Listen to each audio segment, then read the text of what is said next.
This is the OTB Television Network, a service of Capital District Off-Track Betting.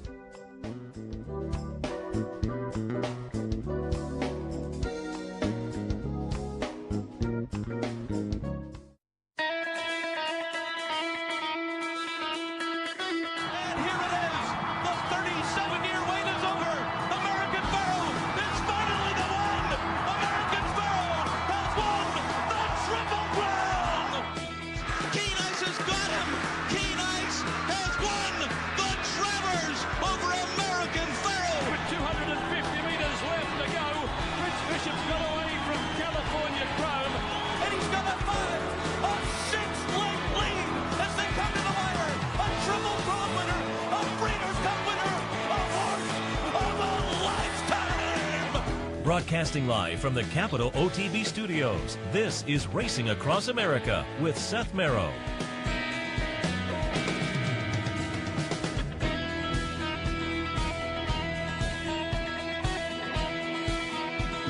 Good morning and welcome to Racing Across America on this Saturday morning, the day after the day before, as it were. Kentucky Oaks Day in the books yesterday. Fun day. We'll talk a little bit about that and, of course, go through the card for Saturday Kentucky Derby Day. Seth Merrow, Brian Edo in here. I want to thank our friends at Woodbine for their sponsorship. Woodbine, pick, bet, and cheer on world-class horse racing north of the border. I want to give you a reminder, doors open here at the Clubhouse Racebook at 9 a.m. today. 9 a.m. Get an early start. Kentucky Derby Day. Swing on down and enjoy things. City Line Bar and Grill. Betmobile will be available if you want to choose that as your venue this afternoon.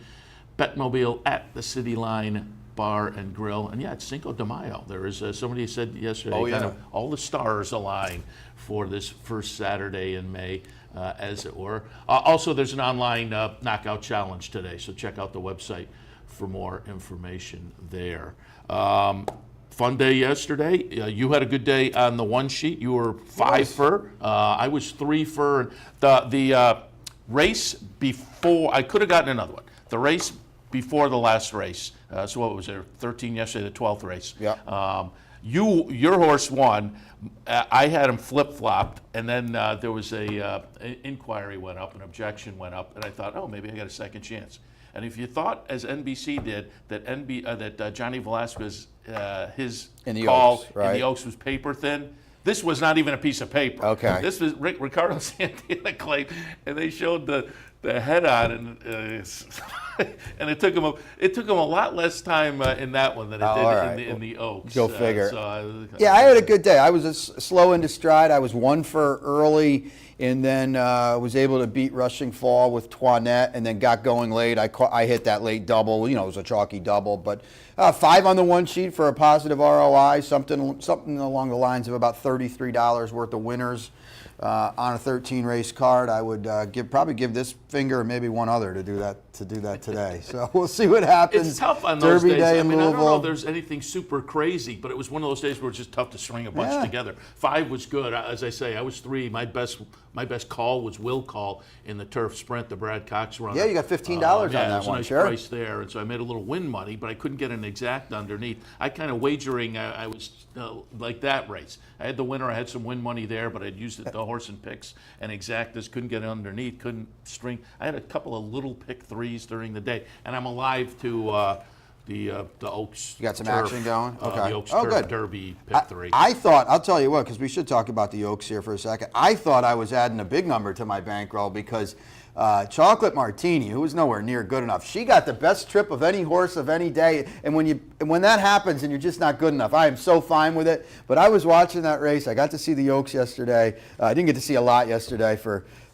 different reasons, but I got to see the Oaks yesterday, and boy, Javier Castellano gave her the trip of the weekend, and I'm going, Javi, come through there on the turn, and she got through, and then the real running began, and it wasn't good enough. Monomoy Girl and Wonder Godot, who I've never confused with any sort of a top class filly.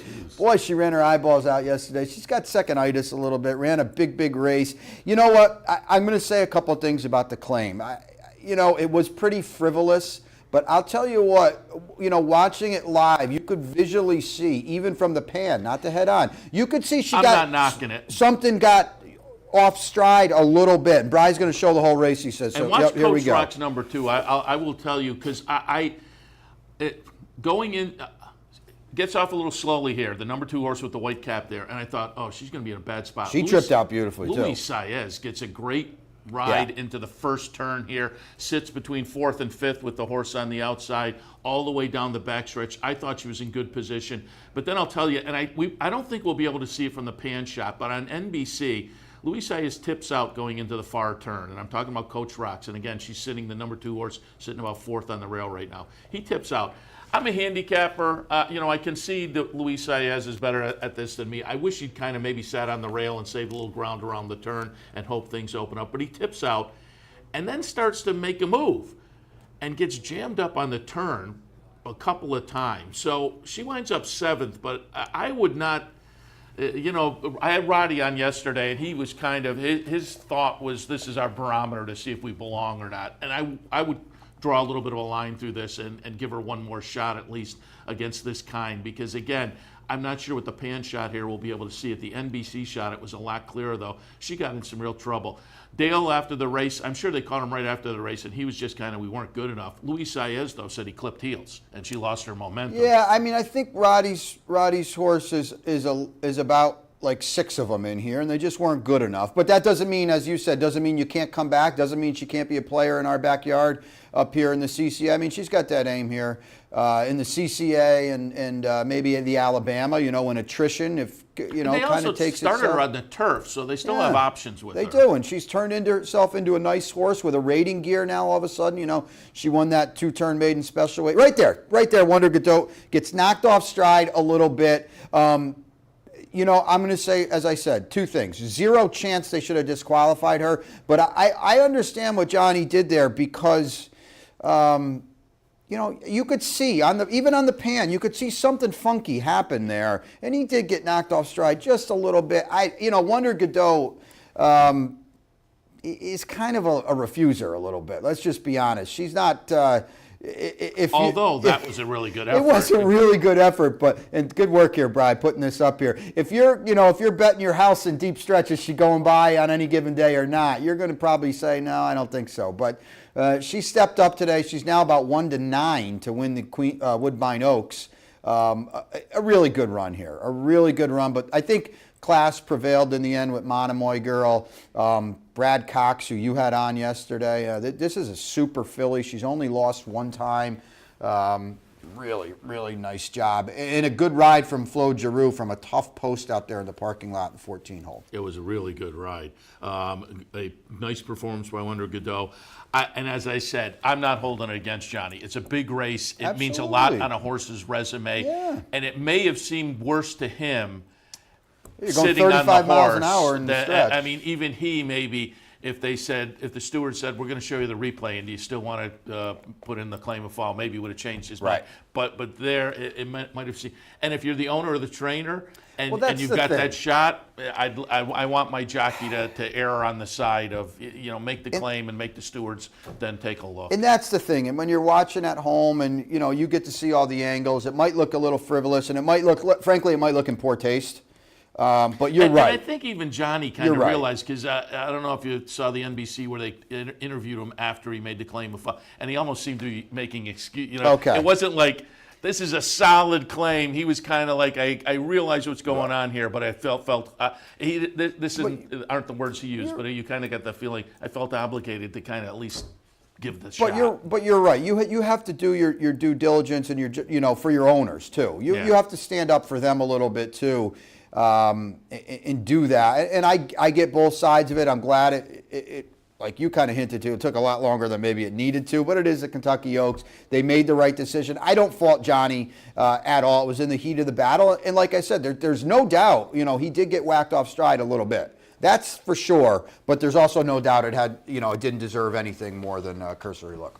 Monomoy girl now clearly the head of the class. I mean, to me, she was the leader in the clubhouse going into the race, but certainly has defined herself as the top 3-year-old filly at this point in the year. Again, nice performance by Wonder Godot. Midnight Bijou made the late run to get up there for third. Eskimo Kisses, then Chocolate Martini. Unfortunately, Coach Rocks runs seventh. As I say, though, and even the chart doesn't note it, but look again at if you can find the NBC replay, or even the head-on, because in the head-on, and the NBC replay, you could see it because they went to a dedicated camera on the turn. But even the head-on, the track will go to their cameras on the turn, and she gets jammed up a little bit on the turn, which I think took some. But Rhea running 13th out of a field of 14th, Jake Charge Paula. Go Mendelssohn. Oh, man, yeah, well, that certainly did not flatter him at all. But so $35,000 claimers he beat in the UAE Derby, huh? Other results, Mia Mischief, a horse I liked in the 8 Bells, got it done for Steve Asmussen. Salty, who, like Wonder Godot, had just never kind of... Well, Salty, who everybody clamored, myself at the head of the line, run this gal at one turn, and she beats Abel Tasman, who was atrocious yesterday. Fourth in the field of 6, God, and just was awful. Never in there. You never thought she was. And it's almost like, look at the show payoffs there. It's a field of 6. She's a Kentucky Oaks winner, or something like 3 to 5, and I think they paid $3 and $3.20 to show. It was almost like they were kind of onto something. This gal's not firing today. The bridge jumpers were. She was awful. They did not pay the toll to go over the bridge. Bob Baffert fans, she was awful. Take note of that. Turf sprint, again, I liked Will Call, Brad Cox. Oh, and we should mention Brad Cox. I thought of this last night. I think the last year and a half, for guys like you and I, we've been aware of him. I think maybe more casual fans. I think this weekend maybe the coming out. Here's hoping, because he is I've always kind of called him the poor man's Chad Brown, in that he basically does everything Chad does, just on a little bit lesser of a level. Juddmonte Farms now in his corner with a couple horses. This Monomoy girl with Sal Cummins involved with that gal there. Look out, folks. He's coming. One of the more impressive performances on the day, and I would expect we'll see this horse up at Saratoga in some prominent races. Backyard Heaven in the Ali Sheba. I like that horse a lot, and I'm going to pat the streak is still alive. I said Always Dreaming would never win another race unless he runs for $35,000 next week at and I said Belmont. Oof on Backyard Heaven on the good end. Always Dreaming, oof on the fifth. Horrible. I was kind of surprised he went the favorite too. Horrible. I was not, just because you got to remember it's Oaks Day won last year. Now the question is, does he not win another race? The question is, does he run in another race? Well, up to the fifth, that was not inspiring at all. Horrible. In the Edgewood, Toinette, a horse you liked. I could not pull the trigger on that one, but that was a good call. I got $12 and change there. And you could argue Rushing Fall ran as best as she ever did in defeat. Yeah, ran behind by a neck as the even money favorite in there. And then, of course, the Oaks, nice performance. We've got a little business to attend to before we kick off this 13-race, 17-hour card or whatever they do at Churchill. You can't see it here, but the odds for the Kentucky Derby are I don't want to call them completely established, but what I've always said is what you see is what you're going to get when you see it on Friday afternoon. Maybe in the day and age when this is your teller at the window right here, it's a little different. There's nothing too kooky going on, with one absolute mind-boggling exception, and I don't know how much money is in the win pool right now. My boy Jack is 5-1 as your co-second favorite right now. And that's not on track only. That is all sources handle at 8 p.m. last night, folks. And I'm going to tell you what, again, I don't know what's in the win pool, but there's not $32,000 and it's not a Monday at Finger Lakes. There is a lot of money. The last few years, the advanced Friday wagering is kind of held. So it's shocking. They talked about it on the simulcast signal a little bit yesterday. Joe Christofek and Ed DeRosa were talking about it. DeRosa said a friend of his named Jack had texted him and wanted to know how to get money down. So he thought, are there a lot of people named Jack, Joe? I think it's more than just the Jack fans that are jumping in. At 5-1, boy, he's certainly a little bit shocking. Favorite is Justify at 7-2. My pick, Audible, sits at 6-1 off an 8-1 morning line. Good Magic is 8-1. Hofburg's 23-1. You thought he ticked down. I thought he ticked down too. He's getting ignored a little bit. The only other surprise, I don't think it's a surprise because I actually said I thought would be where he was going to be. Magnum Moon at 13, okay? But you know what? I thought I have to give Mike Battaglia credit. I thought he made a pretty good morning line. I can be very, very critical of his line. There's a couple earlier on the card that are put in jail kind of bad. I thought he made a good line in the Derby with the exception of Magnum Moon, who I thought was probably 10-1, but that is even maybe nitpicking just a tad. So I don't think this is lack of tote action on Magnum Moon at 13. Everybody else with the Hofburg exception, I think is fallen in line. I don't get our producer Brian said somebody made a win bet on My Boy Jack, and I thought he was going to say $1 million. He said $50,000, which is absolutely inconsequential. So there is a ton of money on this horse. There's got to be. I'll text Joe Christofek. We'll let him, get a little more sleep here. But I'll text him before we get off the air. There has to be a multi-million dollars in the win pool. Well, there's 220. We're being told 1.2 in my ear right now. Thank you, Bri. And again, it's enough that over the past few years, this is pretty much held. What we've seen bet in on Friday. This can't possibly hold. I'm going to be really interested to see. Didn't we say that about Patch last year? Patch was a little different story though with the Good Morning America 1 eye kind of thing. The only thing I can think of, and I still think by the end of the day you'll get a 1 in front of that 5 on My Boy Jack. The only thing I can possibly think of is if the snowball starts rolling and everybody looks up, wow, this horse is live, and they just keep firing. I don't know. This horse is legitimately. I did this in my 156,000 in the win pool on My Boy Jack. Thank you, Brian. I went down in my head last night, Seth, and I just quickly did it. Fair odds on horses in my head, not doing a point system or anything like that. In my head, I had 40 on My Boy Jack. The other single digit that I didn't mention is a Mendelssohn at 5-1. Some of the horses that are a little bit interesting at long prices, though, Flame Away at 53-1. What did I see? Enticed at 54-1 off a good second. I thought you a good might get an trouble underlay second on your future in the wood. That's right. Yeah, my 60-1. Bravazo at 70 if you're rooting for the coach, Wayne Lucas. And Combatant, who I said at the seminars for me was a live long shot, 80-1. I don't like that. Big balloons in the Derby. I think it might shrink a little bit as we get closer. We might want to get into this card, though. Yeah, definitely. Because it starts in about 10 minutes, I think, too. So we can't be talking about the first race after it goes off. We have a tape piece coming up with Randy Moss a little bit later on from NBC Sports, and Jeremy Plonk at the top of the hour will join us live. HorsePlayerNow.com, countdown to the crown. All right, let's jump in. Race number 1 at Churchill today, optional claimer, 7 furlongs the trip. Your thought to kick things off at 10:30. Yeah, and we'll go pretty quick here in the first few. They're not stakes races. We got some important races to go. One sheet picks here, too, folks. 2, 5, 6, 1. I kind of like this horse, Seth. One of my stronger plays. Share the Upside looks loose in here. The track played pretty speedy yesterday. A sharp debut for Asmussen. It's Santana. Here's Open. He breaks and keeps running. Crosswalk to horse to beat. Big numbers for Neil Howard. Should be sitting pretty close. And I've got Once on Whiskey, who's improving for Baffert, but doesn't have a lot of speed. I worry about that today. I think Share the Upside forgets to stop in the opener. I'm right in the same spot. I have a 2-5-6. I will say I have a 2-5-6-7 United Patriot for Robertino Diodoro first off the claim. Might be a little bit interesting in a price in there as well. Cove Blue was a horse that Dale back on January 6th was on the show with us, and I asked him about another horse in a maiden race. And as I moved on, he said, whoa. Don't forget about my other maiden, Cove Blue. He's going to be live this morning, this afternoon, and winds up winning at 5-1. So Dale gave us that one. The 2 races since haven't been quite as inspiring. First at Churchill, 2, 5, 6, and 7. All right, on to the second. The first of many pick 4s today. It's a 1X allowance, 3 and up, going a 1-turn mile. 7, 1, 5, and 2. Super Derecho.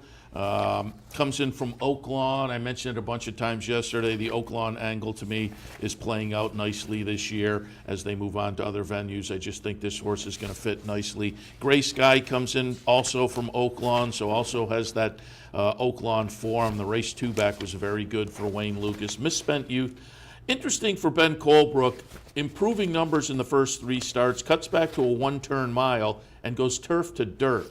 At 5-1, Misspent Youth could be a little bit interesting. Race 2 at Churchill, 7-1, 5-2. It's a spread for me, 9-1, 6-5-2. I'm taking a shot. If Jeremiah O'Dwyer were sitting in between Seth and I right now, I wouldn't know who he is.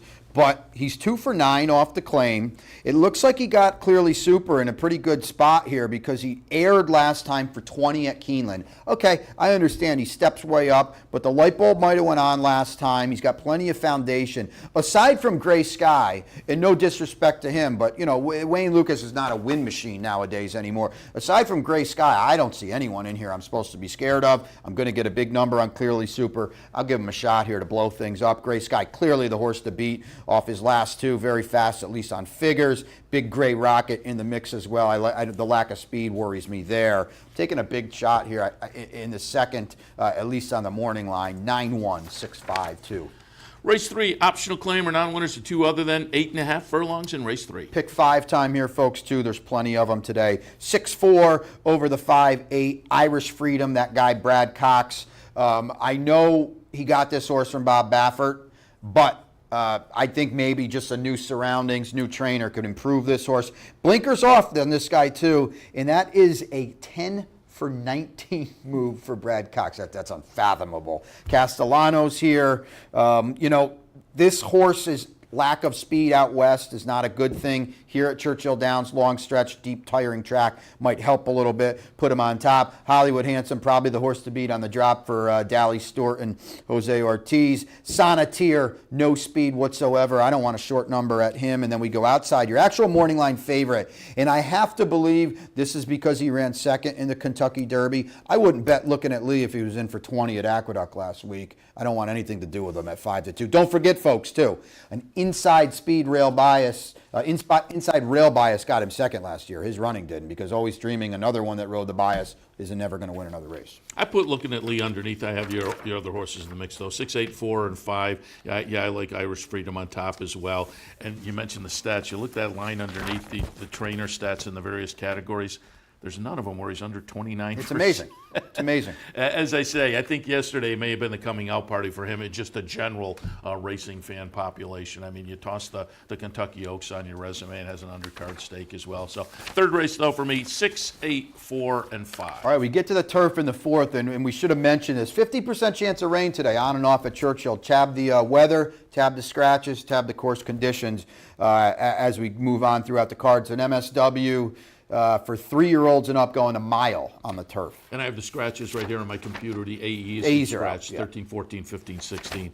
4, 5, 11, and 12. Unbridled Rebel on top. Has some nice early positional speed. The 2 turf races down at Gulfstream Park were pretty good. Flojo, Florent Giraud on board. So far he's having a pretty good weekend. D squared for Mark Cassie in the second spot. This one tries the turf, but I think the 2 sprints on the dirt set this horse up nicely for a good run today. 8-1 with Castellano on board. So I just think the scenario and the price are attractive. Believe in Holidays in the third spot on the nice improving numbers and the improved performance last time with the move to grass. Fourth at Churchill, 4, 5, 11, and 12. It's another spread for me. It's not easy today, folks. 9-2, 7, 4, 11. A little price chance with Irish Territory. Second off the long layoff for Mott.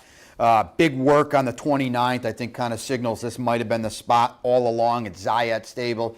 Easily could think Bill Mott landed here off that August to April layoff. Second time out today, all systems go. Down inside midnight tea time for Graham, another horse that needed his last start. I think he improves in a big way. And then I've got, where we go here, Make America Great, getting back to the turf. I think that helps for Charlie Lepresti, who's had a good year after a tough year last year. Unbridled Rebels in the mix on the engine for Giroux with big numbers. Outside to Believe in the Holidays. A lot of different ways you can go in here, folks.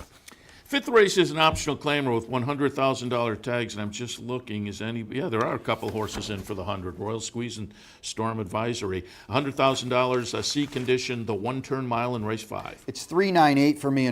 Pick 4 time too here. Don't forget that. It's another big price for me. Heartwood improving. Seth, I think there's enough speed in here to set this up a little bit, and I think Heartwood off that big win last time at Keeneland. I know it was in the slop. He's got to prove he can do it on dry land, but the run in the Commonwealth 2 back wasn't terrible at all. He's in good form. I think Giroux puts him in the game a little bit more today at a nice number. Let's put him on top. Dazzling Gem for Brad Cox. Cuts back to 1 turn for the first time in forever. You don't even see it in his past performances.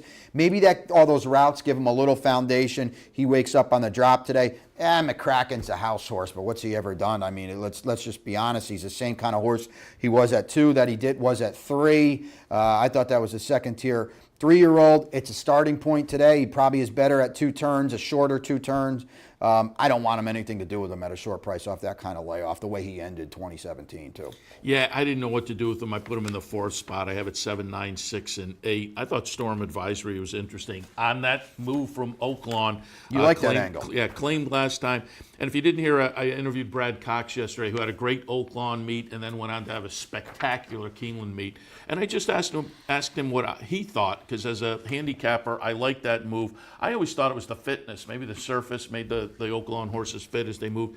He thought it was the level of competition, and he particularly mentioned how tough the claiming game is down there. And this one comes out of a couple of claiming races in the last 3 starts down at Oaklawn, claimed, and I think could be a runner today at a little bit of a price. Storm Advisory on top. 2nd slot, Dazzling Gem, also coming in from Oaklawn for Brad Cox. And Behavioral Bias in the 3rd spot. Nice improving numbers over the past few starts for Al Stahl, and I think that Keeneland Stakes race might have him set up for a good effort today. In the 5th at Churchill, 7, 9, 6, and 8. Stakes action, folks. On to the 6th. Grade 1, Humana Distaff, Fillies and Mares 4 and up, going 7. Take out Salty. Mark Cassidy likes to run his horses. I don't think he'll do it back-to-back days. Salty comes out. Where are we here? Salty comes out. Ivy Bell stays in. She scratched yesterday. Food for thought. Take note of that. Where are you going in the Humana stuff? I went 1, 4, 5, and 8. Finley's Lucky Charm, who I've liked since that streak at Churchill last year. And boy, she looked good in the Madison in the last start. Got up by a nose at a better than 5-to-1 price. But you look at that Churchill streak, certainly last spring and summer was very impressive. But 6 for 6 overall at Churchill, comes in good form. I think the Brett Calhoun runner will be in good shape today. Sky Diamonds in the 2nd spot, just seems to be in good form, coming in from Southern California. And anytime Southern California sprinters, male or female, come east of the Mississippi, they have to be paid attention to. Lewis Bay in the 3rd spot for Chad Brown, comes in pretty good form and was just a smidge behind Finley's Lucky Charm, running 3rd in the Madison last out. In the Humana Distaff, 1, 4, 5, and 8. It's 8 over the 4, 5 for me. I'm stubborn as all heck. I loved American Gal last time. I love her even more today. I think 2nd off the long layoff, facing Older for the first time. She's dueling on the lead.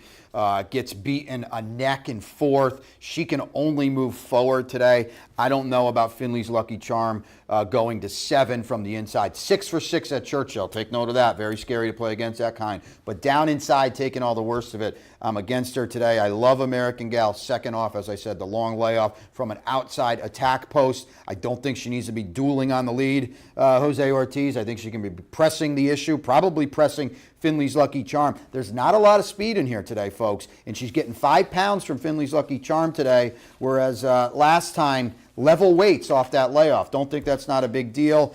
Sky Diamonds in from the West Coast is going to need some hitting up front, but Mike Smith will give her a good trip. And then down in 3rd, Lewis Bay for Chad was headed out 3rd in the Madison last time. She's kind of plateaued to me. I just kind of think she keeps running the same race. I expect a big move forward for American Gal. She's my single to end that pick 5.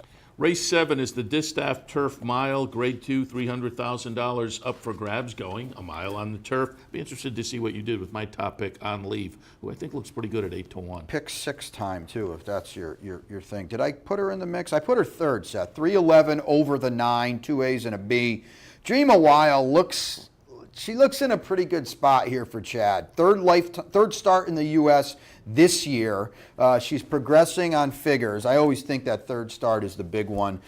She was necked out by stablemate Alicia's World last time. She'd be a player in here. She's drawn well. The other thing, Seth, she's very tactical in a race with no speed at all. I think she gets first run. La Coronel, she's all right. She'll like the class drop out of the Jenny Wiley. I thought she ran well. She's got to win over the course. The outside post is a problem. The short price is a problem, too. I've got On Leave in third. Seth, she needs to improve off her last. No reason she can't do it, though, second off the layoff. Off the last, but the race just before was certainly good enough. And you look down on a best effort, she is right there, and I just think she might be primed. I put her on top. I have your same three, though, just in another order. 9, 11, 3, and 4. The 8-1 picks up the other Ortiz brother, Jose Ortiz, this afternoon. So I thought On Leave. Will we get that 8-1, or will this horse come down a few ticks? I'm hoping we get it because I think she is in a good spot. La Coronel, like Salty, Cassie runner that I've liked throughout the career. This year just hasn't quite gotten it done yet, but certainly there are back races that say, as a 4-year-old, she's going to move forward and show what she showed last year as a 3-year-old. This could be the day. And then I did use the Chad runner underneath for all the reasons you said, coming off of that nice race in the Swanee River last time, should be prime. In the 7th at Churchill, 9, 11, 3, and 4. All right, the 8th is the grade 2. What do they call it now? The Churchill Downs. There's been a few different names over the years. Fours and up. It's a grade 2 going 7 on the main track, sister race of the Humana. We take out Awesome Saturday, the 6th. He's out already. This is the big pick 5 here, folks. It ends in the Kentucky Derby. There'll be plenty of $1 million in the pool. It's a big one, 50-cent guarantee. What'd you see in the Churchill Downs? I went 3, 10, 1, and 5. Imperial Hint on top. I think the Tampa race was just kind of a plate setter for this 5-year-old season. Boy, you look at that string of triple digits last year, and Imperial Hint, very, very good. Close-up second place finish in the Breeders' Cup Sprint, and then, as I say, they came back down at Tampa and won pretty easily at 1-5 with a number that went in the wrong direction, but I just think they were just using it to move forward from. Awesome Slew in the second spot, comes out of a good second in the Carter behind Army Mule, who completely freaked that day, so I think the second place finish is pretty good. And Whitmore, who I have liked for a while now, and I think this one is set up for a good season too. Comes out of a couple of stakes sprint performances down at Oaklawn that I thought set the horse up well to continue on in the sprint division this season. In the Churchill Downs, 3, 10, 1, and 5. I went a little different direction. I've got it 5, 10, 7, 1. I think there's a lot of speed in here. I'm not sold on Imperial Hint going 7 furlongs against a good group, and this is a good group, and he's a really good horse. Ran his eyeballs out in the Breeders' Cup Sprint, but don't forget, that's at 6. I think today, going 7 with speed to his inside, speed to his outside, he could come unglued a little bit late. I went with Outplay. He's kind of the new shooter in here, the fresh new face. Looked awesome in the return at Gulfstream. Beat nothing, I get it. Big step up today, but it looks like off that race he's in a great spot because I think he gets first run. He stays close to the pace. He gets first run on a horse like Awesome Slew. Don't forget, folks, Awesome Slew scratched out yesterday to run in here in the Backyard Heaven race. He's in here. He's a definite one-turn horse. He'll be firing late at the end. He needs a total meltdown to get there. Limousine Liberal won this race last year. He's got to run better to do it this year. Whitmore is a weird horse. He's very good on his best day. I'm not sure he's a 7 furlong horse. You watch some of his races, last one included, you're like, this horse is going nowhere. I watched it in person at Oaklawn. All of a sudden he re-rallies and comes late. He'll sit a nice trip in here, but he's better have his running shoes on to beat this group. 5, 10, 7, 1 in the Churchill Downs. All right, let's take a break. We'll come back and we'll jump in with Randy Moss a little bit later, Jeremy Plonk, but we'll also continue our handicapping on this Derby Day card at Churchill Downs. Stay tuned.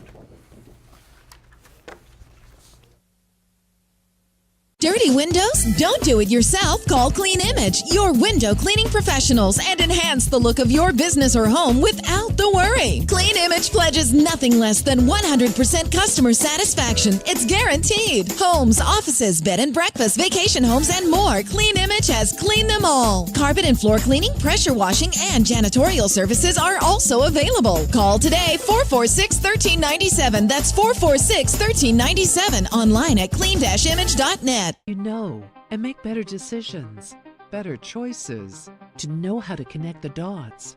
In horse racing, knowledge is a powerful tool, but not the only tool. Race results and replays, past performances and live streaming, wagering from all your digital devices. These too are important tools, and you'll find them all right here at Capital OTB. Capital OTB. Become a better horse player. In a recent study of some of the top online wagering sites, Capital OTB won big in total player rewards, far surpassing some of the best-known wagering sites in America. While other rewards programs simply offer you points redeemable for gift cards, Capital OTB's rebates are paid to you in actual cash. Plus, Capital OTB gives you full and immediate access to your money. So if all you're getting now are points and gift cards, join Capital OTB Player Rewards today and get cash back. Visit CapitalOTBBet.com and sign up today. This is Racing Across America with Seth Merrow.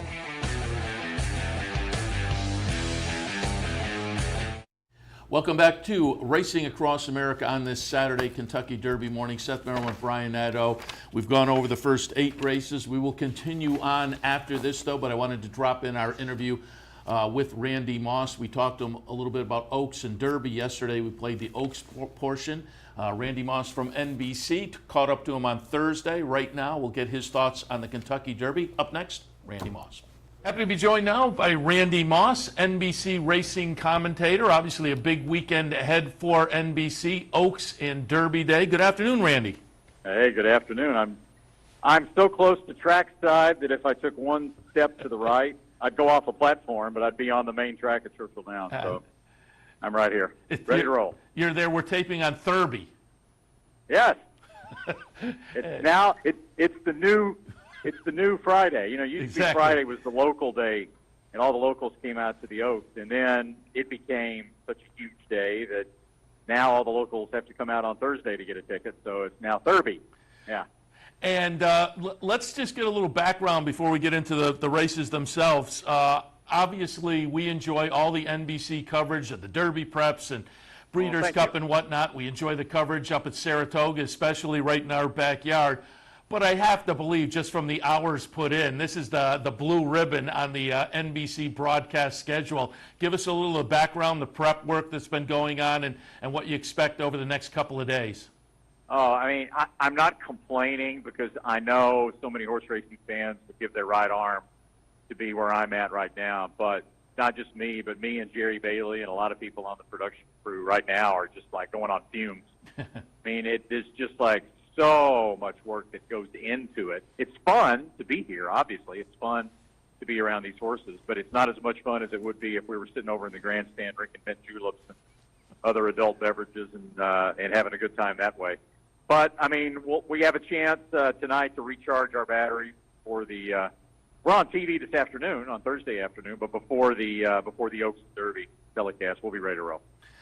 Let's go to the Derby and start out there. And just before we get to some individual horses and thoughts, I'd like an overall thought on the 3-year-old crop from you, because I've said the last few weeks, you go back 2 months, I thought things were kind of shaky, where horses just were not able to put 2 big races together in those early rounds of prep races. But for me, in the last round of prep races, cream rose to the top, and I think we've wound up with 8 or 10 or 12 horses that look pretty solid. But I will say, I did a seminar last night, and my co-presenter took kind of an opposite point of view, saying he wasn't sure it was a super fast crop at this point.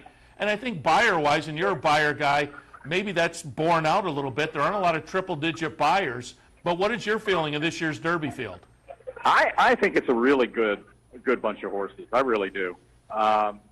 You know, I mean, there are different ways of looking at it. But, I mean, a lot of times when we come here, we say that it's a very balanced, very evenly matched field, and that's like a euphemism for there aren't many really good horses. You know, I mean, it's kind of mediocrity. But this year, I think you've got at least 8 horses, maybe 9 or 10, that can win the Derby because not just they're mediocre, but because it's just a really good bunch. So I like it. Yeah, I agree. I think, as I say, that last round of preps, we kind of formed a solid group in here that's going to make for a very, very interesting Derby on Saturday. I'd like to get some opinions, some particular opinions. Sure. Justify, let's go back to the Santa Anita Derby. We'll watch the stretch run here. Justify is going to be the number 6 horse. Boltiora the number 3 horse.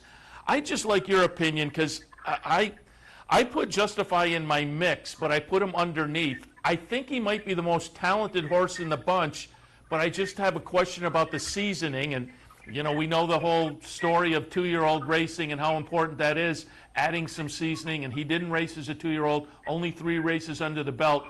What are your feelings on Justify going into the Derby? The lack of racing as a 2-year-old, which a lot of people call seasoning, doesn't really bother me. What bothers me is the sort of antiseptic trips that he's had in the 3 races that he has had this year. The Santa Anita Derby, I mean, we were told by Mick Ruiz that Javier Castellano on Boldoro was going to go after Justify early if nobody else did and wasn't going to let him just completely dictate the terms of the race in soft fractions. But he didn't do that. I mean, that's exactly what happened. Justify had just about as easy a trip as a horse could have in the Santa Anita Derby. And it's handicapping 101 that when a horse has that easy of a trip, and then he's going to run in a race where you project that he's not going to have as easy a trip, if his reputation is primarily based on the race in which he had an easy trip, then he's a bet against. That's just what gamblers do. They bet against horses like that. So even though I agree with you that I think he's the most talented horse in the race, and to a certain extent, horses with his tactical ability can make their own luck, I still think at 5-2 or 3-1 that he should be a bet against. Yeah, I'm in the same camp, and again, I think the fact that there's going to be 150,000 people and 20 horses in the field, 1.25 miles, and only 3 races under the belt concerns me. But as you say, he's also had it all his own way in a 20-horse field. That becomes a little more difficult. Another horse that I think is very talented, but for me is up against it, is Mendelssohn on the trip from Dubai. And we're going to watch the stretch run to the UAE Derby. He runs away and hides. I'm not sure what kind of a field it was. Raya finishes second, the filly, a well-beaten second.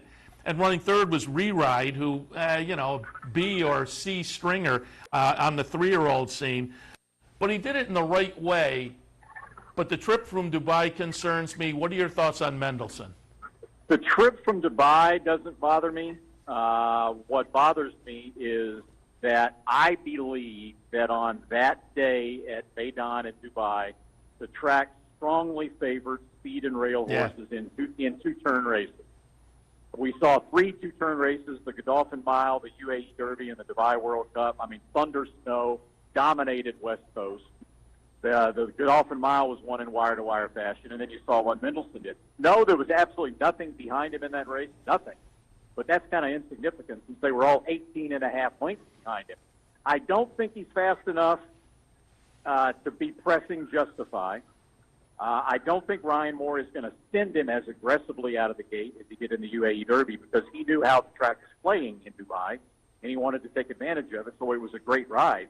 I just think that because of the bias, again, Mendelssohn is the kind of horse that if you're a horse player and you're looking for value, you got to throw out. I wouldn't necessarily throw out Justify out of Exotic, but I would throw out Mendelssohn. And am I correct? I think I read it on your Twitter feed, in fact, over the past couple of days as I was doing a little research. Did Mendelssohn, was that a 106 buyer in the UAE Derby?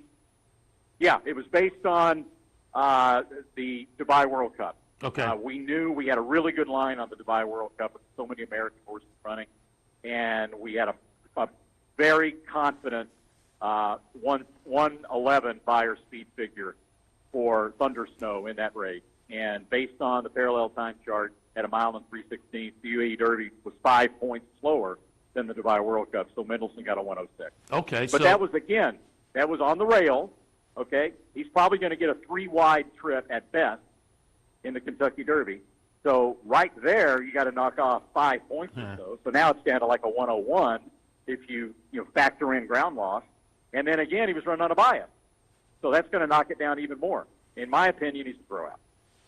One of the horses that doesn't have a triple-digit buyer, but I was listening to the radio this week. I heard Mike Welch, and I think he said he talked to you, and you had commented maybe this is a point or two or three short, and that's Audible in the Florida Derby. I like your comments on the buyer figure there. We're going to watch the stretch run to the Florida Derby. Audible is my pick, and I've said for the last few weeks, I keep saying overlooked is the wrong word, but I just thought with the series of preps that came after the Florida Derby, Audible would wind up essentially where he is, third, fourth, fifth choice, and I get maybe an 8-to-1 price. And it's Pletcher, it's a 4-horse win streak, and a 99 buyer in the Florida Derby. But as I say, as I understand, you might think that could have been a point or two or a few higher. Talk a little bit about Audible and the Florida Derby. Well, as far as the buyer speed figure goes, I mean, 99 obviously, puts him in the mix just on that basis alone. Gulfstream Park on Florida Derby Day in particular was a pretty challenging day to do speed figures, and I help with the buyer speed figures, and we know we're not the only speed figure people out there. We also have a lot of respect for the Thorograph numbers, for the Ragus numbers in particular, and they both have the Florida Derby as being probably the equivalent of a 103 or a 104 buyer. We're not completely discounting the possibility that the Florida Derby could have been a little faster than we give it credit for. In any event, I thought Audible was extremely impressive. And I know John Velasquez took off Audible to ride Dino Rosso. I think Audible has a better chance than Dino Rosso, although I respect Dino Rosso as well. So my way of handicapping, if you bet against Justify, you've either got to go Audible or Bolt d'Oro. I like a Bolt d'Oro Audible exact. Okay, so that's the way you're tilting, as far as your top picks. Yeah. All right, very good. And to me, I did a seminar last night again, and wanted to throw in a live long shot. I threw in Combatant, mainly because I was kind of married to him earlier in the year down at Oaklawn, and just kind of never got over the hump that I thought he was always primed to get over. I kind of divorced a little bit after the fourth place in the Arkansas Derby. But our morning line of 50-1, I said at the seminar last night, I'm going to throw him into some supers, or certainly trifectas. You have any long shot plays that you think might be a little bit interesting? Well, I mean, you're kind of thinking along the same lines as me. A lot of times you get into the Derby, the superfecta, the real key is to come up with the commanding curve, or the 50-1 shots that lay way back and let everybody else do the dirty work, and then pick up the pieces at the end and might get up for third or fourth and key the try and the super. To me, that horse is very possibly my boy Jack. He's going to be, again, sort of like Combatant, 40 or 50-1. He'll probably be a little bit lower priced than Combatant, I would think.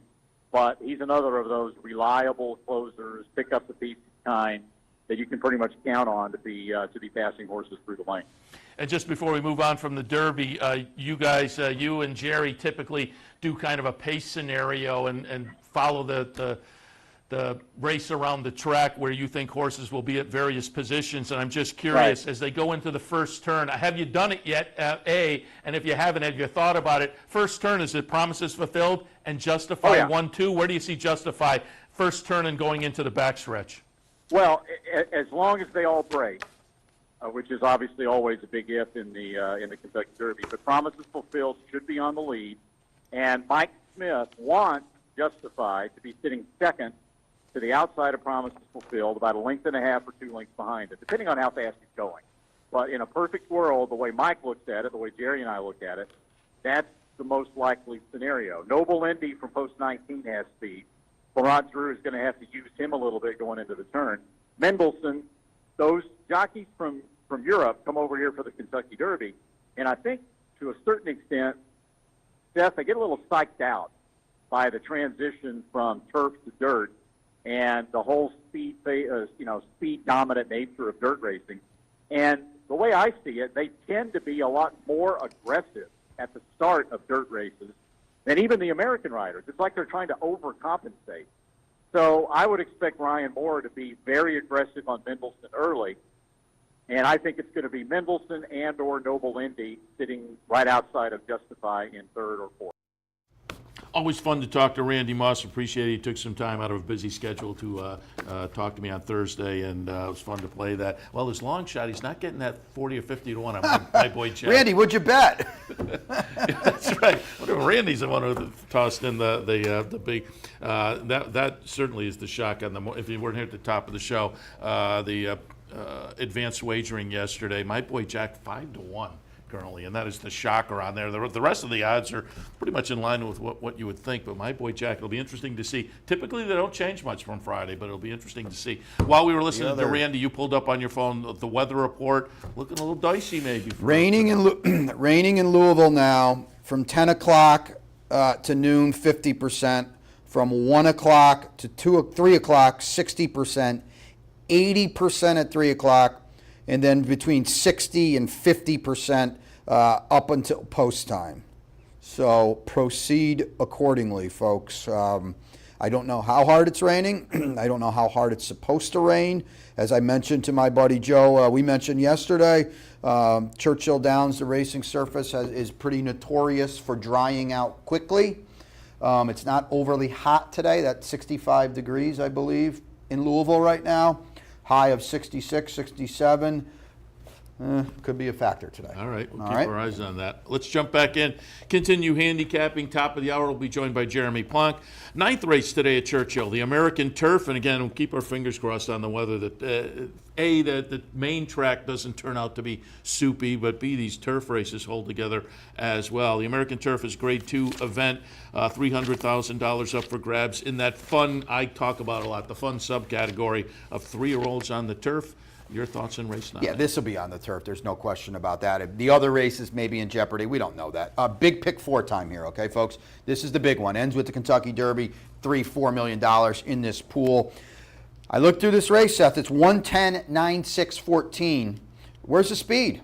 Other than Speed Franco. He's loose in here. I'm just going to hope he forgets to stop. He's been headed and necked out in his last 2. He won by a head, 3 back. Jaimeo, it's a send mission. Speed Franco to the hoop. Outside to Maraud, tactical, very tactical in a race, as I said. Not only is there no speed, there's not even horses in here that want to be that close. I think that's going to help Maraud. Captivating Moon, one of those horses, way, way out of it, needs a meltdown.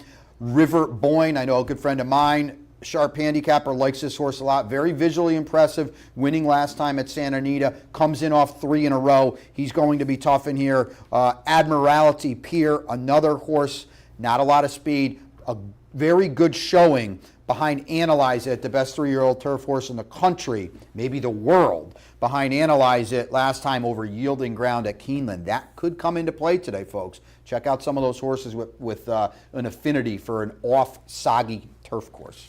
I went, and you see the chicklets down there, 12, Rushing Fall obviously out. Rushing Fall is out. 10, 14, 1, and 6 for me, although I'll play around with Untamed Domain, the 11 horse, the West Point horse.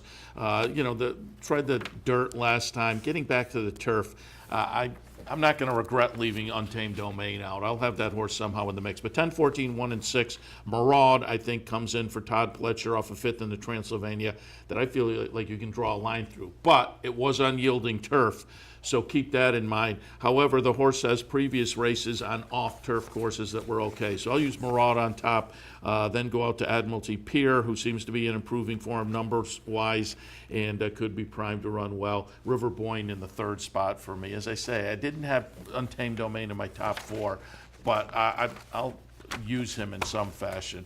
In the 9th at Churchill, 10, 14, 1, and 6. The 10th kicks off the final pick 5 of the day. It's the Grade 3 Pat Day Mile. Used to be the old Derby Trial. 3-year-olds, 1-turn mile, 14 of them. Seth? 8, 11, 2, and 5. I think Mask could be something special and may play out like Backyard Heaven did yesterday for Chad. Mask was an early season Derby horse. Yeah, a horse that you kind of felt like there was a lot of potential off the Maiden Breaker, and then validated that with the Mucho Macho Man race last time. I think is just well spotted in here off a long layoff, obviously, but the 1-turn mile I think will be right in the wheelhouse, and this could turn out to be a really, really nice 3-year-old for Mask, for Chad Brown. So Mask on top. National Flag is also a potential very nice horse from Todd Pletcher. ran in the Hopeful last year and then laid off. The comeback at Gulfstream was pretty good. They tried the Bayshore and won that one.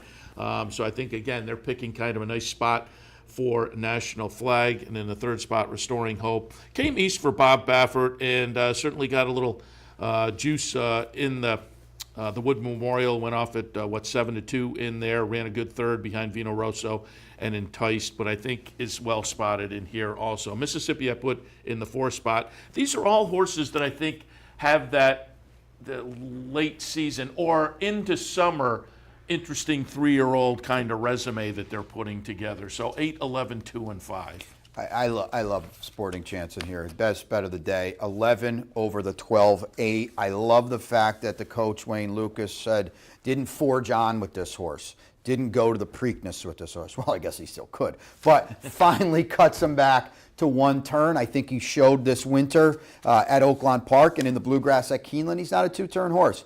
I think this can be a crack 7 furlong, 1-turn miler. He's getting to do it today. All that foundation from the 3 2-turn routes earlier this season are going to serve him well in a race that should be very fast early. He's going to sit off of it. Please run straight in the stretch. And I think he's in a great spot in here. And he almost has to be 8-1 because there are so many other horses that are going to get bet in front of him.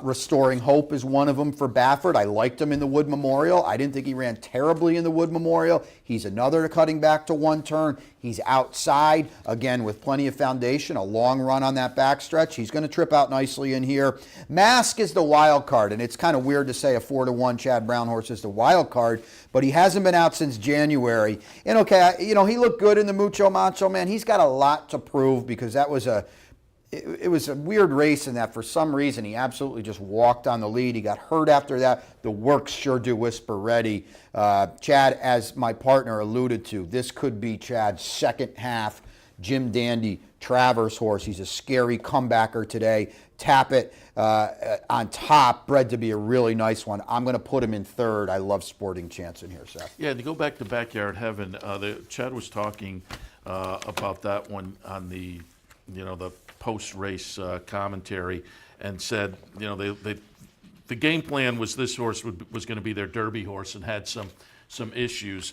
It's going to be fun to see where they go and what spots they choose next. As I say, there's some spots up at Saratoga that this horse certainly can point towards later in the summer, and you would think with Ken Ramsey as part of the team, that'll be the game plan, but it's going to be interesting to see what they do now, and if this horse can stay together. And it sounded more sickness than physical issues with Backyard. Well, let's just be honest now. Nobody is confusing the handicap division with a lot of depth. We don't know how West Coast is going to come back from Dubai. He got drubbed over there. I still think he's the best horse we have in this country going along on the dirt. But the door is now open for Backyard Heaven to blow right through it. City of Light, another horse out west, see where he goes. Backyard Heaven is with a bullet now, going up the ladder. And you would think right now what we know is out there. Yeah, it was interesting. It takes a beating in the Whitney Handicap. It was interesting to hear him say, though, I told Ken when we first got the horse this will be a Derby horse. It didn't work out that way, but he has become interesting now. All right, let's move on to race number 11. Churchill Downs today, the Turf Classic, Grade 1 event. $500,000 up for grabs, 1 1/8 on the grass. Your thoughts in the 11th? My thoughts in the 11th are it's impossible. 9-3, 10-7. I'm stabbing with Yoshida, who I've liked all along and has been pretty much, frankly, has done nothing but disappoint me. And of course, I didn't have him in the Hill Prince. Hasn't been out since the Hill Prince. Hill Prince was in October. All against 3-year-olds. Has yet to face older horses. Are you following me here? Bill Mott shows up on Derby Day with a horse off an October layoff that hasn't run against older horses. Looks to be training nicely. Maybe I am way off base. Maybe it's a starting point for a 4-year-old campaign. There are other spots for Bill Mott to run this horse. The fact that he's here today says maybe. He's firing a big shot. He should be a big number. I don't know about 15. I would think we can get 8 to 10 on this horse. Jose Ortiz is here. Put him on top in a scramble. Kurloff, to me, is the horse to beat, and that's for a couple different reasons. I think he's tactical enough to get first run on several of these. The other thing is, and I see you put Beach Patrol on top. Beach Patrol is the best horse in here, no doubt about it. A 1 1/8 off a Breeders' Cup layoff might be a little sharp for Beach Patrol. That's my issue with him. If you look at him on paper, his numbers didn't start blowing up until he got out to a 1.5 miles last year. I think Beach Patrol, off that November layoff, the start of what Chad certainly hopes is a championship campaign, just maybe he's a little short, especially from an outside post at a short price. I'm going to play against him on top. With that said, in my pick 5, in my pick 4, he's an A must-use on top. I'm just going to try to beat him today. Synchrony, I got to make him back up those figures, Seth. You don't even have him in the mix, and you're a buyer guy, so I'll throw it to you. Big numbers, 102 and 103 at Fairgrounds. I need to see it away from Fairgrounds against a better group of horses. I put him down in the 4th spot. I have a 10, 3, 1, and 7. You know, you go back to this race last year, and Beach Patrol was okay, but was coming off a Gulfstream race, so a little more fitness perhaps last year. As you say, the last race seen was a 1.5 miles in the Breeders' Cup turf. We'll find out this afternoon. But Chad, typically, I'm expecting the horse to come back and be ready to roll. I used Kurloff in the 2nd spot, the other Chad runner. I thought the United States races have been nice improving efforts, topped off by the Gulfstream race last year, which notably is the Gulfstream race Beach Patrol came out of last year.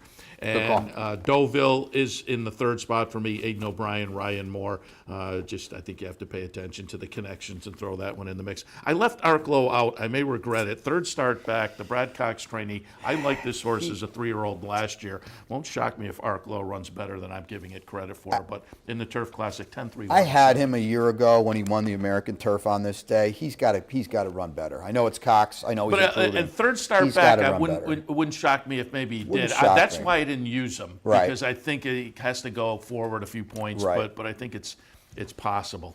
Don't forget the last pick for the day here in the 11th. I feel like the 12th, the Kentucky Derby, sometime around 7 o'clock tonight.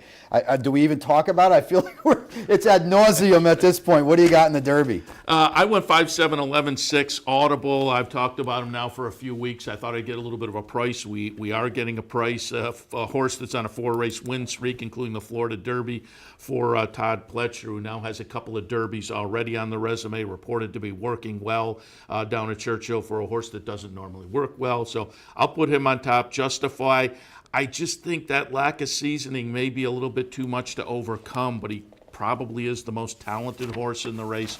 Bolt d'Oro, the 2 second-place finishes in Southern California, albeit one of them was eventually moved up to a win on a DQ. But they kind of, if you look at the page, you think, oh, maybe not as good this year with a couple of second-place finishes under the wire as compared to last year. But you look at the numbers and compare it to the rest of these horses, he's very good. And he is now 3rd start off the layoff, and Good Magic in the 4th spot. On just a progression, I think when I talked to Chad after when we were down for the Florida Derby after the Fountain of Youth, he said, you know what, we were probably a work or two short. They were moving on to the Bluegrass, and I think they used that as a springboard to get to this race. And so I think Good Magic is primed for a good effort. I could make a case for probably 4 others in here that I think are at the very least interesting. But I went 5, 7, 11, and 6. Seth alluded to it earlier. I'm in the minority. I just think it's a 2-horse race. It's 11-7 over the 9 for me. I think it's Bolt d'Oro, and I think it's Justify. I think they are a decided cut above the rest. I have many holes to pick about the others. These 2, I don't have any. I can't play Justify. Trying to break an 1882 curse, become the first 2-year-old, the first 3-year-old to not race at 2 since Apollo in 1882 to win the Kentucky Derby. I understand it's a different era. Justify, to me, by far the most talented individual in here. It's just such a big ask. Not to mention, Justify has never had a straw in his path, never faced adversity. I find it hard to believe that could be the case today. I love Bolt d'Oro in here. I think he's in a great spot. I think finally, for the first time this year, he gets a truly run race that he can sit back, let everyone else do the dirty work while he sits back, licks his chops, gets first run entering the far turn. He had no chance in the Santa Anita Derby. He was a game winner over Mackenzie, who everybody loved, Better Than Justify at the start of the year. Bolt Doro was put up that day. He ran huge, regardless of whether it was a just or unjust disqualification. Both of those starts, he was highly up against it in terms of race flow. I have to believe, unless something funky happens, unless Promises Fulfilled doesn't break, Justify catches a flyer, I have to believe the race flow today hits Bolt Doro right between the eyes. I love him in here. Hofberg, I think, is a steam horse, although as we see 23-1, maybe not the steam we thought he would be. I think he's one of the few in here still climbing, still has upside. I don't know how many more can go forward than what they already have. I thought he'd be a terrible underlay at around 10, which maybe I thought he was going to be. I see him at 23, very fair. I think there's a lot of horses in here, folks, that can't win, but that they can hit the number. The hot horse, My Boy Jack, was one of them. I want nothing to do with him at 5, maybe 25. Lone Sailor, a flyer underneath. And then one other, Vino Rosso, another horse I could see making a dent late, but not a winning one. 11, 7, 9 in the Kentucky Derby. Yeah, Vino Rosso and Entice coming out of the wood, I think, are interesting. In my live long shot, I said at the seminars this week, at a big price. I mean, we're currently looking at 80-1. Combatant, who I was a little married to down in Oaklawn, kind of fell off the wagon, the bandwagon after the Arkansas Derby. But I think he can get up and maybe get a piece of it if I was playing around a little bit. So, all right. So we've gone through the Derby. And speaking of the Derby, nobody better to talk to about the Derby as we have talked through the prep race season, the countdown to the Crown package at horseplayernow.com. We are joined now by our friend Jeremy Plonk. Jeremy, good morning. Hey, good morning, Seth. I heard you say, if I was playing around a little bit. Come on, you're playing around today. There's good no point ifs about it today. Yeah, good point.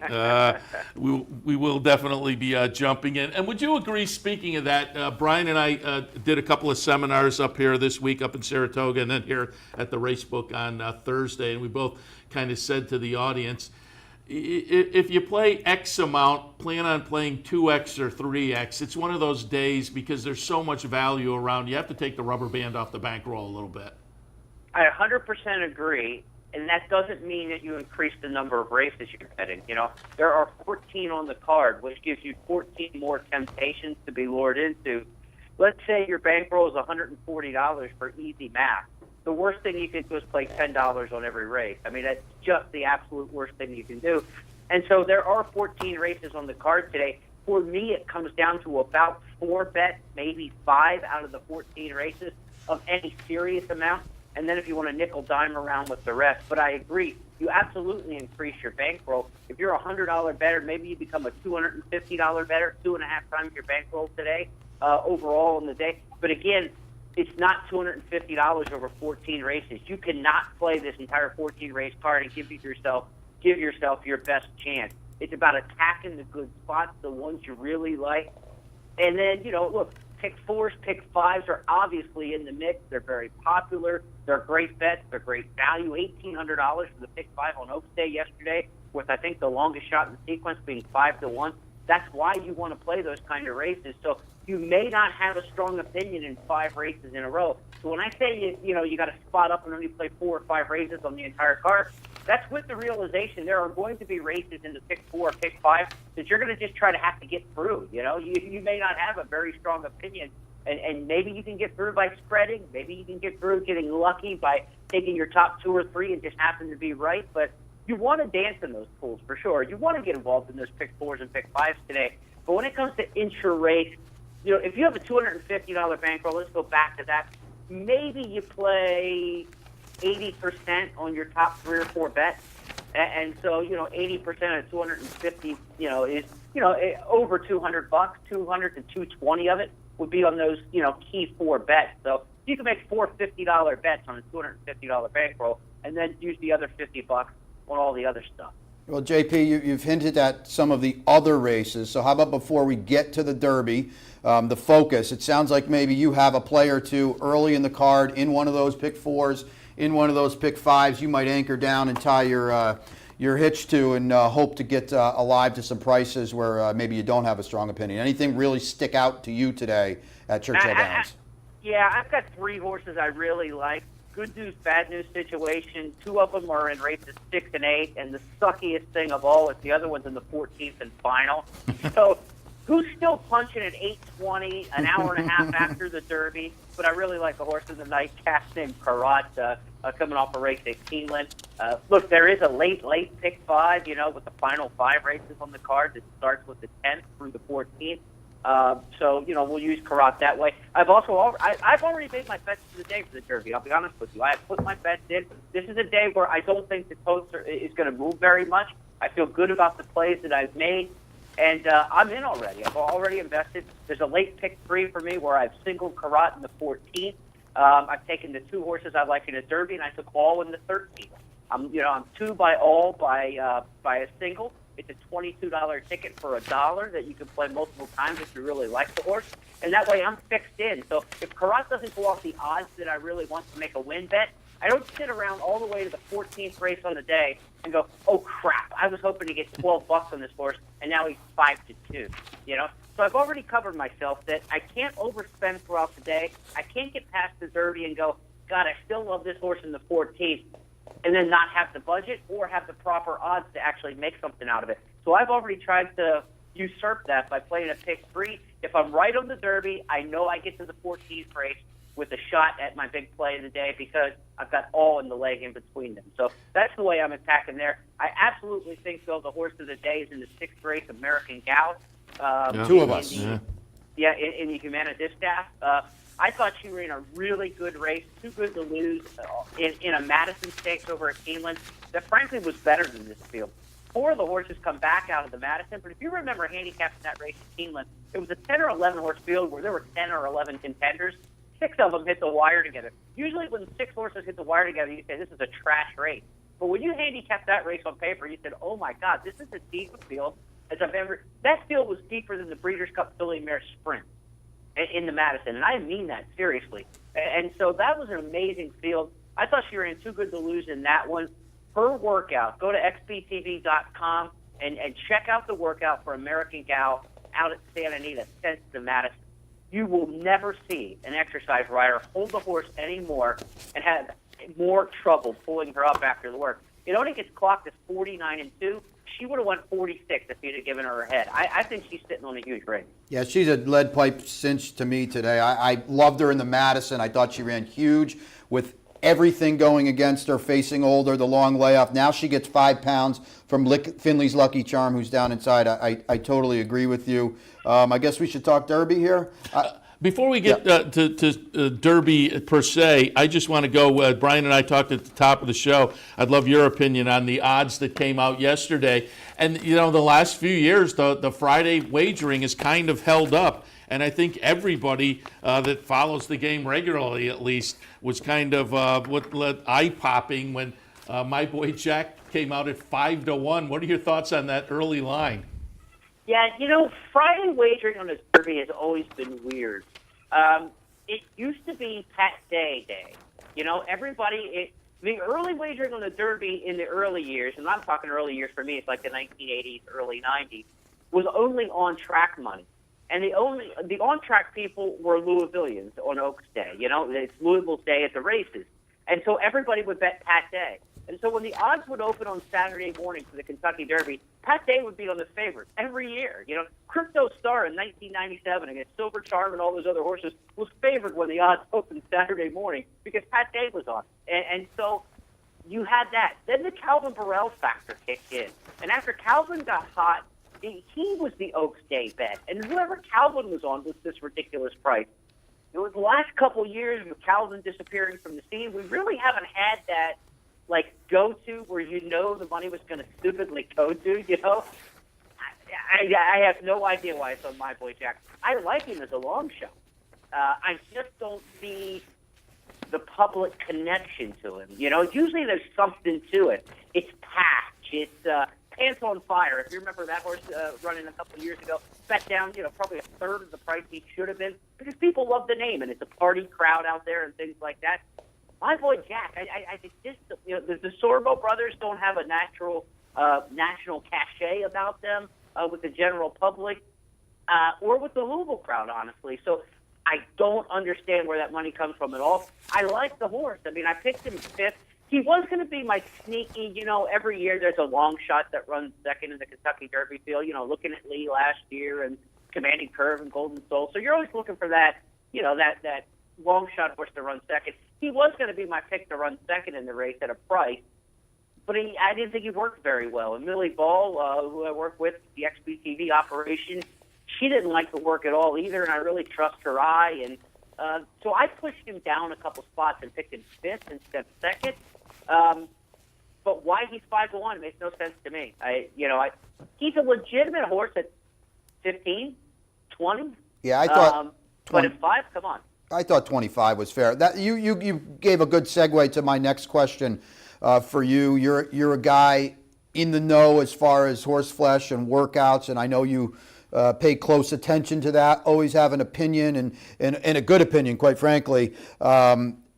I said in a couple of seminars Seth and I did that, and I understand it's a different era too. Not every horse now works, Tuesday of Derby week. I said we haven't seen the Animal Kingdom, the Barbaro, the Street Sense work that kind of told you those horses are hell to pay on Saturday. Has anyone stood out to you? Has anyone gone the other way to you? Or maybe have you seen that workout that we missed? Any thoughts on the actual works that you're very well versed in? Yeah, there wasn't that Barbaro or Smarty Jones kind of work. After Smarty Jones work, Bob Baffert came to the clocker stand and people were huddled around there, and he's like, okay, we're all running for second. Baffert didn't have a huge contender that year, but, I mean, even when rival trainers see an awesome work and it, word travels quickly. You're right. That hasn't happened this year. I think as close as the horse has come is Good Magic. I think he's working better than anybody. And his gallops, he's 2-minute licking out there, and a 2-minute lick is basically doing a lap around the track in 2 minutes, a mile in 2 minutes. He's out there 2-minute licking like he's ready to start the race. And so I think he's training better than anybody that's been at Churchill for any length of time. So if you're going to play a horse off of works and preparation, I think he's the horse. The other one who has worked exceptionally well is Lone Sailor. And now you get that debate of how much do the works matter to me? And it's a fair question. And to me, it always comes down to paper and fundamentals in your handicapping. Did you like the horse to start with? If you like the horse to start with, they can work good enough to convince you. If you didn't like the horse to start with, they could work like Secretariat. Well, and you're not going to include them on your ticket. So they still have to come back to their resume at some point, And so you look at Lone Sailor. Is he good enough? He's in his best form. He's going to run the best race of his career. I'm convinced of that. He is training as well as he could possibly be training. Is his good enough? Is his best good enough to still get in there? That's what you have to ask. Good Magic, it is, right? He went west. He beat everybody on the road in the Breeders' Cup. He was the champion 2-year-old. He had one disappointing run and one disappointing furlong this year. He ran great in the Bluegrass until the last furlong, where he got a little tired, switched leads, only came home in 13 and change, which is slow, and that had me worried. Does Chad still have this horse moving forward? But it was a better effort than he ran first back. Well, I think we got our answer. Chad's got him moving forward. So I think Good Magic is an absolute win contender. You mentioned Barbaro. This year kind of reminds me of Barbaro in that year I had it down to absolutely 2 horses in my mind. It was either Barbaro or Lawyer Ron. If you remember how good Lawyer Ron was running through Oakmont at that time, and then would become a champion older horse. But Lawyer Ron ended up with a knee chip in the Kentucky Derby and was injured and out for a while. But I had it down to those 2, and I was convinced it was one of those 2. I went with Lawyer Ron because he was a little bit better priced, and that didn't work out too well for me. I've got it down to Audible and Good Magic. To me, it's down to those 2 horses. I'm not saying nobody else can win, but when it comes to my focus, I feel good when I have it down to 2 that I really want to hang my hat on, because you can bet 2 horses. You can't bet 6 or 7.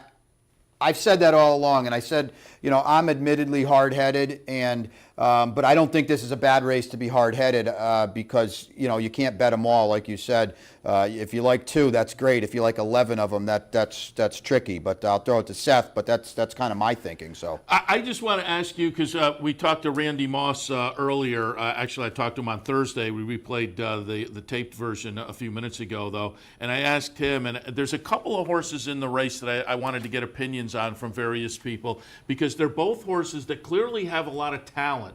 But I wonder if circumstances are up against them a little bit on Saturday afternoon, not this afternoon. Justify, going against the 2-year-old curse, as it were, didn't race as a 2-year-old and now only 3 starts, but boy, clearly has a lot of talent, maybe the most talented horse in the field. And Mendelssohn, who looked great in that UAE Derby, but certainly Rhea didn't flatter him yesterday, and running third was Rewrite, who's kind of a C-level 3-year-old this year. I think both have plenty of talent, but may just be up against it on Saturday afternoon. Your thoughts on Justify and Mendelssohn? It's always a price evaluation, I mean, do you like horses like that at the right price? I think 6-1 is fair odds on Justify for everything he's trying to overcome. That makes him, in my fair odds estimation, a co-favorite. So that means I have a ton of respect for him, but I don't have respect for $8, $9, 3-1, 7-2. I just can't go there with him. He's got the talent to play, but as Johnny D, my good friend John DeSantis, mentioned in the Express Bet Wagering Guide and other places, he's only faced 14 horses in his career. I thought that was one of the great lines I've seen this year. He's faced 14 horses in his career. That's the regular starting gate in the Derby without the auxiliary gate, So you throw in the auxiliary gate, and that's like 6 new shooters he's never even faced before. It's asking an awful lot, but he did draw great post position. I will say this. I was not as impressed, nearly as impressed, with the last 2 workouts by Justify on video. I wasn't at Santa Anita to see him on hand, but when you see it in Super HD, it might be better than looking at it through binoculars. He did not work as well, his last 2 works, as he did going into the Santa Anita Derby. That is fact. I mean, everybody has their opinion of horses, and what you have to really listen for in the Triple Crown run-up, don't listen for somebody who likes a horse, who piles on why they like the horse. If you start out with a preset that I've justified been my horse all along, you end up spending all your time trying to justify why he was your horse all along. You could say, I love Justify. I think he's a freak. He's a future star. But if you say his last 2 works are better than he was before the Santa Anita Derby, you're not being honest with yourself. I mean, go back and look at the video. He was outworking Opportunity, who was great at stakes, grade 1 winner and won a big race out of that. He was outworking Opportunity before the Santa Anita Derby with push button. Just, I'm gone. He didn't put away workmates the same way in his last 2. And the fact that they're unnamed workmates from Bob Baffert tells you something. Because I know this. When we shoot videos and things like that, you ask the trainer who is the workmate, and they'll tell you who the workmate is if they want you to know who the workmate is. If they don't want you to know, you've got to kind of scramble and go back and look at the workout tab. I can't even find the name of a horse on the workout tab for Bob Baffert's barn that even matches up with a 6 or 7 furlong workout the same days as Justify. So I don't even know who that horse is in company. That tells me something. I don't think he worked horse. And the fact that Baffert didn't bring the horse to Churchill for his final work, I think is very telling. Very telling. Bob gets there early with his horses. He had a whole caravan of horses to bring in for all these other stakes races. They all ran poorly yesterday. I'm worried about Justify based on that. But I still think he's an exceptional talent. If he goes and wins the Derby, great. He'll probably win the Triple Crown if he can win the Derby. But I'll tell you what, the vibe for me is a little offsetting in the last week or so, to the point where I picked him third. So that tells you how much respect I have for his talent. But I still think he could be the 3rd best horse in the race. But the value's not there. I don't think the works are there. I'll take a stand against him on the win end. If he wins, I won't catch a ticket because I will not have him on top in my tries or supers. I'm just going with the 2 keys. And in the multi-race wagers, I do have 1 backup ticket in a pick 5 where Justify finishes it off. What did you do with Mendelssohn? Because I'm looking at the Countdown to the Crown page, and I see you don't have him in the top 5. I think he's up against it as well. We talked to Randy Moss earlier, and for folks who have the Daily Racing Form PPs that are on the buyers for the UAE Derby, but the buyer folks gave Mendelssohn, according to Randy, a 106. So he comes in with a triple digits, a big win. I just think that trip east, or to our country from Dubai is always a little something to overcome. To me, he's clearly a talented, well-bred 3-year-old, but I think he's up against it. Your thoughts on Mendelssohn?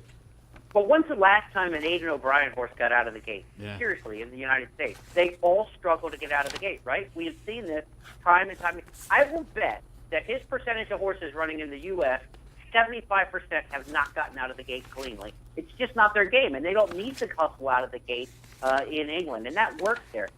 I saw when the post draw came out that people were excited that he drew the 14 because he has the space there, and that may help him out of the gate. That helps the 15, not the 14. This is the statistical part about that gap between the auxiliary gate and the main gate that people don't think about. You think about the numbers. It's been since Carryback, 50-plus years ago, that a horse won from the 14 hole. That space is not advantageous because all 6 horses outside of you, what do they do when they leave the starting gate? They come left, right? So now they've got like an 8-foot head of steam to come after you. And if you don't get away cleanly, and if Mendelssohn breaks a bobble, he breaks a little weird, he hesitates a little bit at the start, he's got 6 horses making a sandwich out of him with an 8-foot running head start. And you know damn well every horse 15 through 20 is coming left when they come out of the gate. Nobody comes out straight from those outside posts. They're starting to make their way in. So it is a bad spot to be in the 14 hole. You talk about the bad post positions in the Derby. There aren't many that have gone over 50 years without a victory. There's a reason for that. I was kind of, speaking of the, because I don't think I said it here, I said it at the seminar, so I just want to toss it out there. Speaking of post positions, there was a quirky, I linked to it on Equidaily. There was an article that the headline was something like, we discussed the mystery of the worst post position. And I thought it was going to be the number 1. The number 17 is like 0 for 39. Yeah, it's never one. Yeah, there's never one. That is probably just a quirky anomaly. That's what I said. It was interesting, but I thought it was more a bizarre quirk. Yeah, because, we've seen some 18s, we did see A19 and A20, with I'll Have Another Big Brown in recent years. 15 and 16 have been good. Those numbers match up really well. 15 has been outstanding. I mean, 15 is a great post position because there, again, you do have that about 8-foot space between the horse inside of you, and you get to dictate because we're all heading left out of the gate. So 15 is a very good position, and has been successful. But yeah, I wouldn't toss a horse because they drew the 17. That kind of thing like that. Just because it's over, that does seem like more of a quirky anomaly. But look, 30 of the last 36 Kentucky Derbies have been won from like 5 to 16. 30 out of 36. And when you do the math, that's like 83% of the winners and 60-some% of the post positions, So you don't want to be the first 4 and you don't want to be the last 4. 17 through 20 is a lot to overcome. 1 through 4 is a lot to overcome statistically. So if you're anywhere from 5 to 16, you've got a better chance. Doesn't mean you're definitely going to win. Sometimes the rail still pops in a little bit. Looking at Lee, last year got in from the rail. It's a terrible post position, but he ran second out of it. But there are some disqualifying posts. I wouldn't want to be the inside 3 or 4. I wouldn't want to be the outside 3 or 4.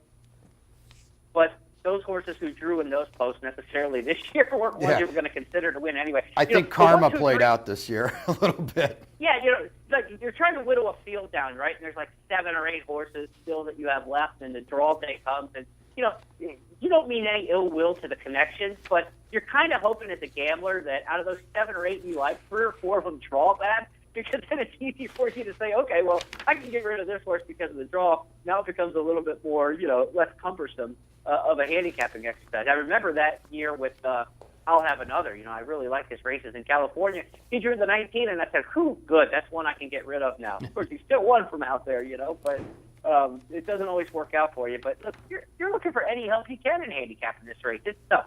But this year, I talked with Brian Spencer, our GM for Horse Player Now, and we were talking about this the other day. He's like, I'm on this particular long shot. Talk me off of. And my only advice was, there's like 6 or 7 really good horses this year. Do you think 7 horses are going to misfire? That's a lot, And so if you want to take a long shot in this race, you've got a lot of faith that 7 really good horses aren't going to be on their game or not get any sort of trip today. That's over a third of the field. That's why I think picking a long shot in this year's Derby may not be the way to go. Because they're just, I say 7. There might even be 8 or 9 when you throw the Wood Memorial horses in there too. Because I think statistically the Wood hasn't been good and the race hasn't been as deep in recent years. But this was a good Wood this year. I think Vino Rosso is a good horse. I think he's going to win the Belmont Stakes, in fact. I think Enticed is a good horse. And in fact, I thought he was the number one coming out last fall. I still don't think he's the number 1 horse, but that tells you the kind of respect I started with him. This was a good addition to the Wood this year. And while that race hasn't had a top 3 finisher in, 15 years now, since 2003, I will not be surprised at all if the Wood puts a horse on the board this year. So, you can get down to 8 or 9 legitimate contenders in here before you start getting to the big long shots. And if you're looking for a big long shot in this race, I think you're fishing in a shallow pond. There's just too many good horses. Yeah, I'm with you in that I think there are 8 or 10 in here this year that are very interesting, and I like the Wood horses too. But I'm with you at the top pick. I'm looking at your picks now on Countdown to the Crown, and I'm with you. The 5-hole Audible, I have that one on top as well. And Jeremy, got to wrap things up, but again, I'll tout the Countdown to the Crown package. We've talked to you all throughout the prep season and touted it. A great way to keep up with that 3-year-old Derby prep season. Every Friday afternoon, Countdown to the Crown at horseplayernow.com as you talk about the 3-year-old preps and the allowance races and the maiden races. And this week, of course, you go through the entire Derby field in prep with your picks. Horseplayernow.com, Countdown to the Crown. But also you have a handicapping package available at Horseplayer Now, correct? Yeah, our Buzz report that comes out 25 times a year on the biggest race days. Of course, yesterday and today were 2 of those 25. You can pick it up. A discounted price at $20 for the 2-day service, and it's going well. People like the discounted price. Instead of jacking up the prices on Derby Day, we went the other direction and wanted to salute the fans who want to support us. And 10% of all purchases at Horseplayer Now benefits the Thoroughbred Retirement Foundation for retired racehorses. So nice. help out the others as you help out your handicapping as well. But a lot of good, trusted handicappers and a product that we're proud of. And Countdown to the Crown also tosses in some Countdown to the Plate now. It's that time of year looking at the Queen's Plate. We're headed up to the Queen's Plate this summer, so we'll certainly be talking a little bit about that as we get closer. And, of course, over the next few weeks, the Triple Crown as well. Jeremy, always appreciate the conversation. Christmas for horse players today. It is. Merry Christmas. Take care, JP. We'll catch up later. Jeremy All right, Plank, horseplayernow.com. Appreciate the conversation. Let's jump in and take a look at the last couple of races before we wrap things up. Race number 13 today, optional claimer, non-winners of one other than mile and a 16th in race 13. What will the state of affairs be at 7:50 tonight? Which is not even the last race, actually. 1, 3, 5, 9, 11. Battle at sea, loose maybe. Here's hoping he forgets to stop. Down inside, stretching him out to a mile and a 16th. Stretching out the field, I should say. Kind of looks loose to me.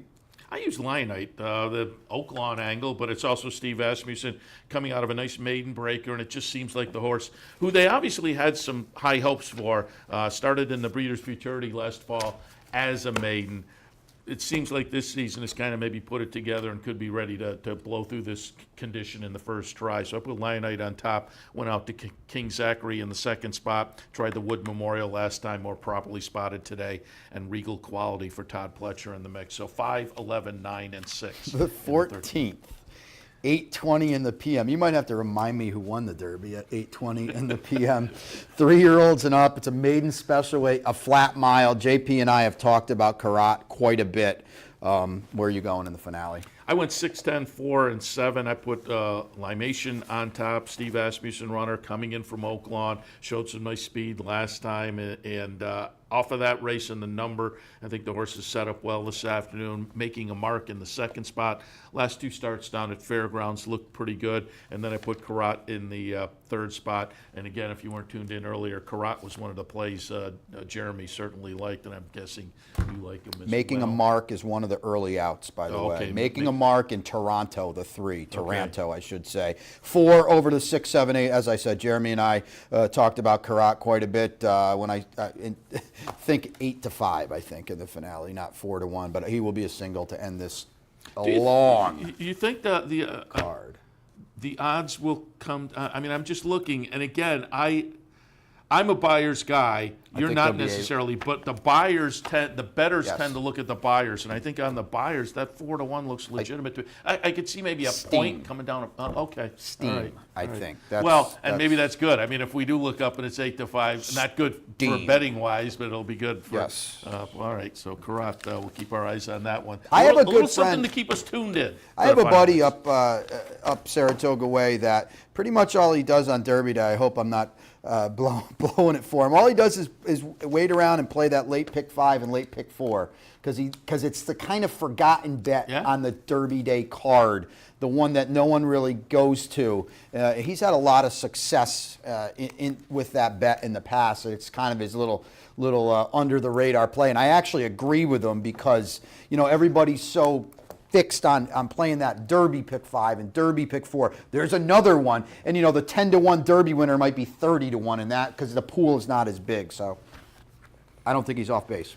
All right, you can see them over on the left-hand side of Brian Edo. They have already kicked things off the pregame show. Our friend Joe Christofek and partner have kicked things off down at Churchill. So we'll get out of here. It's been a nice fun couple of days and a week as well with the seminars up at the Diamond Club Grill and here at the Clubhouse Racebook. Absolutely. Everybody excited about Derby Day, and good luck. The throngs are already out behind us, right? The doors are open. Good luck, everyone. Fire away today. Have a lot of fun. Check the network. Check the website, capitalotb.com. Lots of picks. The one sheet. Picks all over the place. Good luck to you, my friend, as well. Maybe I will see you a little bit later on. The game plan. Doors are open here at the Clubhouse Racebook. There's an online knockout challenge as well. I want to thank our friends at Woodbine for their sponsorship. Woodbine, pick, bet, and cheer on world-class horse racing north of the border. We're going to wrap things up. I'll be back for a little abbreviated edition of OTB Live in about an hour. We'll also be back tomorrow morning at 10 o'clock, back to the regular 10 o'clock time tomorrow for Racing Across America. We'll see you then.